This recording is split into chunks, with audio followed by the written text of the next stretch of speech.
வணக்கம். IPhone and ஐபேட்ஸுக்கு சில paid applications limited ஹவர்ஸுக்கு ஃப்ரீயாக வரதை பற்றி நம்ம ரீசெண்ட் எபிசோட்ஸில் பார்த்துட்டு வந்துட்டு இருக்கோங்க. அந்த வரிசையில் இன்னைக்கு நம்ம பார்க்க போகிற 2 அப்ளிகேஷன் பார்த்தீங்கன்னா, நம்பர் 1 இந்த ரீசைஸ் பிக்சர் அப்படிங்கிற அப்ளிகேஷனும் ஸ்ட்ரீம் அப்படிங்கிற அப்ளிகேஷனும் தான். இதோட லிங்க்ஸ் வந்து நான் கீழே நம்மளோட டிஸ்கிரிப்ஷன் அண்ட் ஃபர்ஸ்ட் கமெண்ட்டில் பின் பண்ணி வச்சிருக்கேன். இந்த ஆப் வந்து ரீசைஸ் பிக்சர் ரீசைஸ் இமேஜுங்கிறது காமன் டேர்மாக இருக்கிறதுனால அதை தேடி நீங்கள் ஆப் ஸ்டோரில் கண்டுபிடிக்கிறது சம்டைம்ஸ் சிரமமாக இருக்கலாம். ஸோ கீழே இருக்கிற லிங்கை யூஸ் பண்ணி டைரெக்டாக உங்களோட ஆப் ஸ்டோர்ல ஓபன் பண்ணிட்டு நீங்க இதை இன்ஸ்டால் பண்ணிக்கலாம். இந்த ரீசைஸ் பிக்சர் அப்படிங்கிற அப்ளிகேஷன் பாத்தீங்கன்னா, நம்ம போட்டோஸ் எடுக்கிறது ரொம்ப ஹை சைஸ்ல இருக்கு. ஒரு கவர்மெண்ட் வெப்சைட்ல ஆர் ஏதாவது ஒரு வெப்சைட்ஸ்ல நம்ம ஃபார்ம் ஃபில்அப் பண்ணும்போது ஒரு ஸ்கேன்டு காப்பி அல்லது ஒரு போட்டோவை அட்டாச் பண்ணணும் அப்படிங்கும்போது அதோட சைஸ் ரொம்ப அதிகமா இருக்கு, ஃபார்மேட் கம்பேட்டபிலிட்டி பிரச்சனை இருக்கு அப்படின்னா அந்த மாதிரி நீங்க சைஸ் ரெடியூஸ் பண்றதுக்கும் கம்ப்ரஸ் பண்றதுக்கும் அண்ட் ரீசைஸ் பண்றதுக்கும் நீங்க இந்த அப்ளிகேஷனை வந்து பயன்படுத்தலாம். மற்ற அப்ளிகேஷன்ஸ் மாதிரியே பிரைவசி அண்ட் செக்யூரிட்டியில் ஃபோட்டோஸில் நம்ம செட்டிங்ஸில் கொடுக்கக்கூடிய பெர்மிஷன்ஸ் தான் பார்த்தீங்கன்னா எந்தெந்த ஃபோட்டோஸ்க்கு ஆக்சஸ் கொடுக்கலாம் அப்படின்னு நம்ம முடிவு பண்ணுறதுக்கு தான் நீங்கள் இந்த ஃபோட்டோக்கு வந்து பெர்மிஷன் கொடுக்கலாம். ஸோ ஃபியூச்சரில் ஏதாவது அடிஷ்னல் ஃபோட்டோஸ் நீங்கள் ஆட் பண்ணணும் அப்படின்னாலும் பெர்மிஷனை வந்து சேஞ்ச் பண்ணிக்கிறதுக்கு அலோவ் பண்ணுறாங்க. இந்த ஆப்பை நீங்கள் டவுன்லோட் பண்ணினதுக்கு அப்புறம் ஒரு சில மணி நேரத்துக்கு தான் பார்த்தீங்கன்னா இது ஃப்ரீயாக இருக்குங்க. இந்த வீடியோ நான் பப்ளிஷ் பண்ணி அதுக்கப்புறம் இது $0.99 அப்படிங்கிற மாதிரி பெய்ட் அப்ளிகேஷனாக மாறிடும். ஸோ இப்போ நீங்கள் டவுன்லோட் பண்ணி வச்சுட்டு அப்புறம் கூட நீங்கள் யூஸ் பண்ணிக்கலாம். உள்ள எதுவும் லைஃப் டைம் லைசன்ஸ் ஆக்டிவேட் பண்ணுறதுக்குன்னு தனி ஸ்டெப்ஸ் எதுவும் கிடையாது. ஃபியூச்சர்ல நீங்க இன்னும் சில போட்டோஸை இன்க்ளூட் பண்ணணும்னா இந்த செட்டிங்ஸ் ஐகான் டேப் பண்ணிட்டு விதின் இந்த ஆப்குள்ளேயே போட்டோ ஆக்சஸ் செட்டிங்னு டேப் பண்ணீங்கன்னா ஸ்ட்ரைட்டா அந்த பெர்மிஷன் பேஜுக்கு எடுத்துட்டு போகும். அங்க போயிட்டு நீங்க லிமிடெட் ஆக்சஸ்னு பாத்தீங்கன்னா நான் செட் பண்ணி வச்சிருக்கேன். நீங்க ஃபுல் ஆக்சஸா இல்ல இன்னும் சில போட்டோஸை வந்து ஆட் பண்ணணும்னா இந்த எடிட் செலக்டட் போட்டோஸ்னு சொல்லி கொடுத்து நீங்க வந்து ஆட் பண்ணிக்கலாம். இப்போ ஒரு சாம்பிள் போட்டோவை எப்படி நம்ம ரீசைஸ் பண்றது அப்படின்னு பார்க்கலாம். பல்க் போட்டோஸ் நீங்க செலக்ட் பண்ணி ரீசைஸ் அண்ட் கம்ப்ரஸ் பண்ணி சைஸை ரெடியூஸும் பண்ணலாங்க.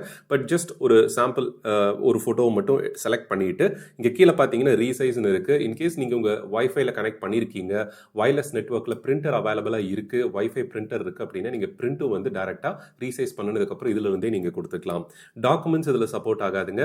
ஒன்லி போட்டோ ஃபார்மேட்ஸ் மட்டும் PNG, JPG, HEIC ஃபார்மேட்ல நீங்க எடுக்கக்கூடிய ஐபோன்ல இருக்கிற அந்த ஃபார்மேட் போட்டோஸையும் வந்து நீங்க இந்த மெத்தட் யூஸ் பண்ணி ரீசைஸ் வந்து பண்ணலாம். ஸோ இப்போ செலக்ட் பண்ணதுக்கு அப்புறம் வித் அண்ட் ஹைட் வந்து எவ்வளோங்கிறத மேனுவலா நீங்க பிக்சல் வைஸ் ஆர் இந்த பேராமீட்டர்ஸ்ல நீங்க மென்ஷன் பண்ணலாம். Inch wise, centimetre wise, millimetre, percent, இந்த மாதிரி எல்லா விதத்திலையும் நீங்க வந்து இதுல செட் பண்ண முடியும். அண்ட் அது மட்டும் இல்லாம இந்த ஆஸ்பெக்ட் ரேஷியோ வந்து எப்படி இருக்கணும் அப்படிங்கிறது அந்த டைமென்ஷனுக்கு தகுந்த மாதிரி நீங்க டிசைட் வந்து பண்ணிக்கலாம். அண்ட் கீழே பாத்தீங்கன்னா உங்களுக்கு pixels per inch or pixels per சென்டிமீட்டர்ங்கிற சாய்ஸையும் வந்து சூஸ் பண்ணிக்கலாம். ஒன்ஸ் இதை பண்ணதுக்கு அப்புறம் நீங்க சேவ் அப்படின்னு கொடுக்குறீங்கன்னா அந்த ஃபார்மேட் வந்து எதுல சேவ் பண்ணணும் அப்படின்னு சொல்லிட்டு கேட்கறாங்க. JPEG-யா, HEIC-லயா இல்ல PNG ஃபார்மேட்ல பண்ணணுமா, அதோட சைஸ் வந்து எவ்வளவு வரும் அப்படிங்கிறதையும் இங்க மேலேயே பாத்தீங்கன்னா காமிச்சிடுறாங்க. பை டிஃபால்ட் நம்ம JPEG வந்து ஸ்டாண்டர்டா எல்லா டிவைசஸ்க்கும் நீங்க ஷேர் பண்றதுக்கு உங்களுக்கு யூஸ்ஃபுல்லா இருக்கும். அல்லது PNG வந்து இன்னும் கொஞ்சம் ஹை குவாலிட்டியா நீங்க எடுக்கணும் அப்படின்னா கம்ப்ரஷன் இல்லாம நீங்க எடுக்கிறதுக்கு PNG ஃபார்மேட் வந்து உங்களுக்கு யூஸ்ஃபுல்லா இருக்கும். கம்ப்ரஷன் குவாலிட்டி பாத்தீங்கன்னா நீங்க இங்க அட்ஜஸ்ட் பண்ணிக்கிறதுக்கு ஒரு ஸ்லைடர் மாதிரி கொடுக்குறாங்க. நீங்க JPEG அல்லது HEIC யூஸ் பண்ணும்போது இதை அட்ஜஸ்ட் பண்ணிக்கலாம். PNG வச்சீங்க அப்படின்னா பை டிஃபால்ட் அது வந்து ஹை குவாலிட்டி இமேஜா தான் அவுட்புட் வரும் அப்படிங்கிற மாதிரி இருக்கு. சேவ் அப்படின்னு கொடுத்தீங்கன்னா உங்களுக்கு போட்டோஸ் ஆப்லயே செப்பரேட்டா போயிட்டு ஸ்டோர் ஆகும். அல்லது இந்த போட்டோ ஒரிஜினல் ஃபைலை வந்து நீங்க டெலீட் பண்ணணுமா இல்ல ஜஸ்ட் அப்படியே வச்சுக்கணுமா, இது செகண்ட் இன்னொரு ஃபைலா சேவ் பண்ணணுமா அப்படிங்கிறது நீங்க முடிவு பண்ணிக்கலாம். பிரிண்ட் கொடுத்தீங்க அப்படின்னா நம்ம சொன்ன மாதிரி நம்ம நெட்வொர்க்ல பிரிண்டர் ஏதாவது இருந்ததுன்னா டைரக்டா வயர்லெஸ் பிரிண்ட் வழியா பண்றதுக்கும் ஆப்ஷன் வந்து நம்மளுக்கு கொடுக்குறாங்க. ஒரு யூஸ்ஃபுல்லான ஹேண்டியான அப்ளிகேஷனா நம்மளுக்கு இருக்குங்க. நீங்க இப்போ தேவைப்படல அப்படின்னாலும் ஃபியூச்சர்ல ஏதாவது ஒரு அக்கேஷன்ல ஒரு கவர்மெண்ட் வெப்சைட்ல ஃபார்ம் ஃபில்அப் பண்றதுல இருந்து மற்ற எத்தனையோ விஷயத்துக்கு இந்த ஆப் வந்து கண்டிப்பா பயனுள்ளதா இருக்கும். அண்ட் ரெண்டாவது அப்ளிகேஷன் பாத்தீங்கன்னா இந்த ஸ்ட்ரீம் அப்படிங்கிறது நம்மளுக்கு கிளவுட்ல இருந்து ஒரு மியூசிக்கை ஸ்ட்ரீம் பண்றதுக்கு இந்த அப்ளிகேஷன் பயனுள்ளதா இருக்குங்க. எல்லாருக்கும் இது தேவைப்படாது. நீங்க ஆப்பிள் மியூசிக், ஸ்பாட்டிஃபை இந்த மாதிரி எல்லாம் பயன்படுத்துறீங்க அப்படின்னா இது உங்களுக்கு தேவைப்படாது. பட் ஒரு சில ஆடியன்ஸ் பாத்தீங்கன்னா நம்ம இன்னுமே அந்த பழைய மியூசிக் கலெக்ஷன்ஸ் சிடிலையும் லோக்கல் கம்ப்யூட்டர் ஹார்ட் டிஸ்க் இந்த மாதிரி வச்சிருப்போம். அந்த கலெக்ஷன்ஸ் ஒரு 10GB 15GB இருக்கு அப்படின்னா நீங்க கூகுள் டிரைவ் அல்லது இதுல சப்போர்ட் பண்ணக்கூடிய இந்த கிளவுட் ஸ்டோரேஜ் சர்வீசஸ்க்கு நீங்க அப்லோட் வந்து பண்ணிக்கலாம். Box, drop box, Google drive, one drive அல்லது யாண்டெக்ஸ் டிஸ்க் அப்படிங்கிற இந்த கிளவுட் ஸ்டோரேஜ் சர்வீசஸ்ல ஏதாவது ஒன்று நீங்க பயன்படுத்துறீங்க அப்படின்னாலும் இதுக்கு அப்லோட் பண்ணிட்டு அந்த மியூசிக் ஃபைல்ஸை நீங்க உங்களோட ஐபோன்ல இங்க இருக்கக்கூடிய இந்த இன்பில்ட் பிளேயர் வழியாவே வந்து ஸ்ட்ரீம் பண்றதுக்கு அலோவ் பண்றாங்க. பிளேயர் அந்த அளவுக்கு பர்ஃபெக்டா கிடையாதுங்க. ஒரு பேசிக் பிளேயர் மாதிரி தான் இருக்கு. பட் குவாலிட்டியில ஒன்றும் பெருசா காம்ப்ரமைஸ் ஆகல நான் பார்த்த வரைக்கும். ஜஸ்ட் காப்பிரைட் ஸ்ட்ரைக் வந்துடக்கூடாதுங்கிறதுக்காக இந்த சாங்கை வந்து நான் என்னோட கிளவுட்ல பார்த்தீங்கன்னா இப்போ கூகுள் டிரைவ்ல அப்லோட் பண்ணியிருக்கேன். அதை ஸ்கேன் பண்ணணும் உடனே நம்ம கனெக்ட் பண்ணிட்டு ஸ்கேன் பண்ணணும்னா உள்ள இருக்கக்கூடிய எல்லா மியூசிக் ஃபைல்ஸையும் டிரைவ்ல இருந்து அது வந்து ஃபெச் பண்ணிச்சு. ஸோ இங்க பார்த்தீங்கன்னா இந்த மை மியூசிக்ங்கிற இடத்துல எனக்கு அந்த லிஸ்ட் ஆஃப் ஆடியோ ஃபைல்ஸை காமிக்குது.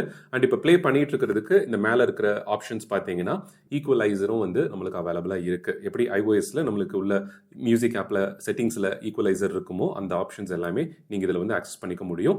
ஒரு சிம்பிளான யூஐல தான் இருக்கு. இன்னுமே இதை இவங்க ஃபைன் டியூன் பண்ணுனாங்கன்னா ஓரளவுக்கு ஒரு ஃபினிஷ் பண்ணுனா நல்லா இருக்கும் அப்படிங்கிறது என்னுடைய கருத்து. அண்ட் இங்க மேல இருக்கக்கூடிய இந்த பர்கர் ஐகான் மாதிரி இருக்கிறத டேப் பண்ணீங்க அப்படின்னா உங்களோட மியூசிக் லைப்ரரி கலெக்ஷன் இப்போ கரண்ட்லி பிளே ஆயிட்டு இருக்கக்கூடிய அந்த செலெக்ஷன் வந்து உங்களுக்கு இங்க விசிபிளா இருக்கும்.